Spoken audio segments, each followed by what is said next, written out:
Ankleshwar international marathon 3નું આયોજન કરવામાં આવ્યું હતું, જેમાં વિજેતા સ્પર્ધકોને ઇનામ એનાયત કરવામાં આવ્યા હતા. અંદાજે 4000 જેટલા દોડવીરોએ આ મેરેથોનમાં ઉત્સાહભેર ભાગ લીધો હતો.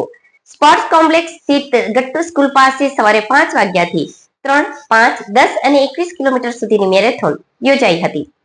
અંકલેશ્વર જેડીસીના સ્પોર્ટ્સ કોમ્પ્લેક્સ સ્થિત ગટ્ટુ સ્કૂલ પાસે આજરોજ સવારે 5 વાગ્યાથી 3, 5, 10 અને 21 કિલોમીટર સુધીના અંતર માટે અંદાજે 4000 જેટલા દોડવીરોએ આ મેરેથોનમાં ઉત્સાહભેર ભાગ લીધો હતો, જેમાં ઝઘડિયાના ધારાસભ્ય રીતેશ વસાવા અને જિલ્લા કલેક્ટર તુષાર સુમૈરાએ ફ્લેગ ઓફ કરી પ્રસ્થાન કરાવ્યું હતું. આ મેરેથોનમાં એઆઈડીએસના ચેરમેન અશોક પંચવાણી, મામલતદાર કરણસિંહ રાજપૂત, લઘુ ભારતી ઉદ્યોગના ભૂતપૂર્વ પ્રમુખ બળદેવ પ્રજાપતિ, બીડીએમએના પ્રમુખ દેવાંગ ઠાકોર, ઇવેન્ટ ચેરમેન સુભાષ પટેલ, કો ચેરમેન પારસ પટેલ સહિત અનેક અગ્રણીઓ ઉપસ્થિત રહ્યા હતા. આ મેરેથોનમાં ગુજરાતભરમાંથી કેટલાક આંતરરાષ્ટ્રીય દોડવીરોએ પણ ભાગ લીધો હતો. આ મેરેથોનમાં વિજેતાઓ અને રમતવીરોને ઇનામ એનાયત કરવામાં આવ્યા હતા. આજે અંકલેશ્વર ઇન્ટરનેશનલ મેરેથોન જે થઈ રહી છે, અંકલેશ્વરમાં એક મોટા ક્રાઉડ સાથે ફિટનેસના ધ્યેય સાથેની આજની મોટી ઇવેન્ટ ઓર્ગેનાઇઝ કરવા માટે આખી ટીમને હું ખૂબ અભિનંદન આપું છું. અંકલેશ્વરમાં કોઈ પણ ફિટનેસ રિલેટેડ ઇવેન્ટ્સ હોય, જે યુથ એન્ગેજમેન્ટ હોય, એમાં ખરેખર ખૂબ મોટું ટર્નઆઉટ પણ રહે છે અને લોકો જોડાય પણ ખૂબ પ્રેમથી છે.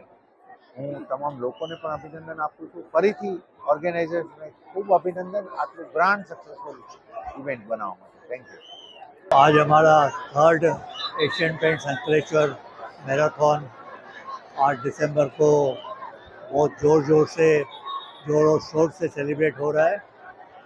मोर देन 4000 पार्टिसिपेंट्स और ये साल स्पेशलिटी है कि 25 स्कूल्स और यूनिवर्सिटीज़ के स्टूडेंट्स हैं.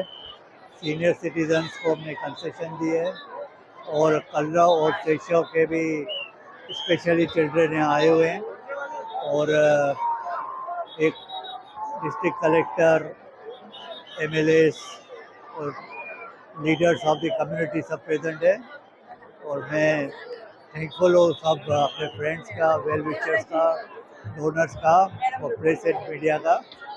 नेक्स्ट मैराथन 4th मैराथन हमारा 25 जनवरी 2026 में होगा और मैं उम्मीद करता हूँ कि वही शोरगुल से ये प्रोग्राम होगा. यहाँ का जो सरप्लस होता है हमारा, वो हमारे यही स्पोर्ट्स ग्राउंड को डेवलप करने के लिए यूज़ करते हैं. और ये साल भी जो भी पैसे आएंगे हमारे ग्राउंड को डेवलप करने में काम में आएगा. Thank you.